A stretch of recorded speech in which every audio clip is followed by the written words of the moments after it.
வணக்கம் நண்பர்களே, இன்னும் ஒரு இனிய காலை பொழுதில் தீதும் நன்றும் நிகழ்ச்சியில் உங்களை சந்திப்பதில் மிக்க மகிழ்ச்சி அடைகிறேன். செப்டம்பர் 27 உலக சுற்றுலா தினம். இந்த தினம் ஒவ்வொரு ஆண்டும் உலகில் சுற்றுலா குறித்த விழிப்புணர்ச்சியை ஏற்படுத்துவதற்கும் அது தொடர்பான விவாதங்களை உருவாக்குவதற்கும் சுற்றுலாத்துறையை மேம்படுத்துவதற்குமான முன்னெடுப்புகளை செய்வதற்கும் இந்த தினம் கொண்டாடப்பட்டு வருகிறது. ஒவ்வொரு ஆண்டும் இந்த தினத்திற்கு ஒரு தீம், அதாவது ஒரு கருப்பொருள் கொடுப்பார்கள். அதன் அடிப்படையில் அந்த ஆண்டு உலக சுற்றுலா தினம் கடைபிடிக்கப்படும். அந்த வகையில் 2024 ஆண்டிற்கான ஒரு கருப்பொருள் என்னவென்று சொன்னால், கிரீன் இன்வெஸ்ட்மெண்ட் இன் டூரிசம் என்பதாகும். அதாவது பசுமைசார் சுற்றுலா.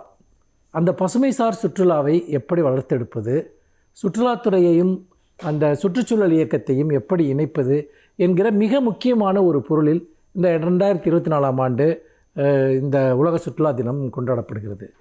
இதில் முக்கியமாக நாம் பார்க்க வேண்டியது என்றால், சுற்றுலா என்றால் என்னவென்பதை பற்றிய ஒரு பரந்த ஒரு பார்வையை நாம் முதலில் புரிந்து கொள்ள வேண்டும்.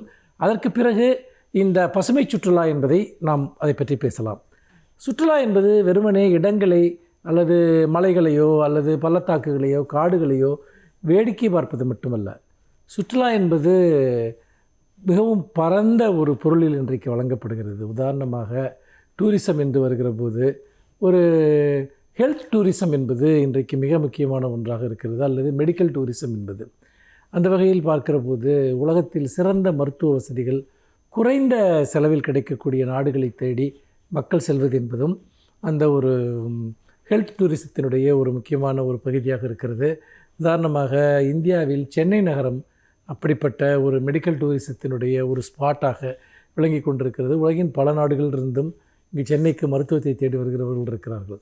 அதே போல் எஜுகேஷ்னல் டூரிசம் இருக்கிறது. கல்விக்காக பிற நாடுகளுக்கு புலம்பெயர்ந்து செல்வது, கல்வி வாய்ப்புகளை தேடி செல்வது என்கிற ஒரு விஷயம் இருக்கிறது. அதே போல் கலாச்சாரம் சார்ந்த விஷயங்கள், ஆன்மீக சுற்றுலாக்கள், இப்படி வெவ்வேறு நோக்கங்களுக்காக இந்த சுற்றுலா என்கிற பதம், அதாவது மனிதர்கள் இடம் விட்டு இடம் சென்று சில நோக்கங்களை அல்லது சில நம்பிக்கைகளை அல்லது சில இலக்குகளை தேடி செல்வது தான் இதனுடைய அடிப்படை. இப்பொழுது இந்த கிரீன் டூரிசம், அதாவது நீங்கள் பசுமை சுற்றுலா என்று பார்க்கிற போது, சுற்றுலாவிற்காக நாம் வனங்களை அழிக்கக்கூடாது, வன உயிர்களை நாம் தொந்தரவு செய்யக்கூடாது. அதே போல் நாம் காடுகளை அழித்து நாம் மிகப்பெரிய குடியிருப்புகளை அல்லது சுற்றுலாத்தலங்களை உருவாக்குவதற்கு எதிரான ஒரு எண்ணங்களை வளர்ப்பது தான் இதனுடைய நோக்கம். ஏனென்றால் பல நாடுகளில் அது செய்யப்பட்டிருக்கிறது. இப்போ நாம் ஊட்டியில் கூட அப்படிப்பட்ட சில பிரச்சனைகளை பார்த்தோம்.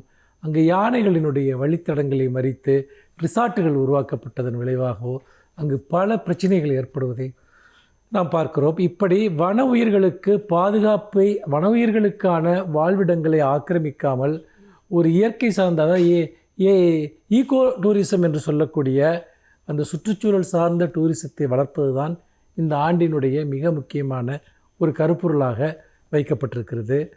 நாம் இந்த உலகை சுற்றி பார்க்க வேண்டுமென்றால், இந்த உலகினுடைய வளங்களை நாம் காண வேண்டுமென்றால், நமக்கு பின்னால் வரப்போகிற தலைமுறைகளும் காண வேண்டும் என்று சொன்னால், அதற்கு மிக முக்கியமான ஒரு அவசியம் அது இந்த உலகம் இருக்க வேண்டும் என்பது. இந்த உலகத்தினுடைய வசீகரங்கள், அழகுகள் இருக்க வேண்டும் என்பது. நாம் அவற்றையெல்லாம் அழித்துவிட்டு வன உயிர்களை எல்லாம் ஒன்றுமில்லாமல் ஆக்கிவிட்டு சுற்றுலாவை வளர்ப்பது என்பது அது உண்மையிலேயே நமக்கு எதிரான ஒரு மிகப்பெரிய வன்முறையை நாமே இழைத்துக் கொள்கிறோம் என்றுதான் அதற்கு பொருள். மீண்டும் இன்னும் ஒரு புதிய சிந்தனையோடு உங்களை சந்திக்கிறேன். நன்றி, வணக்கம்.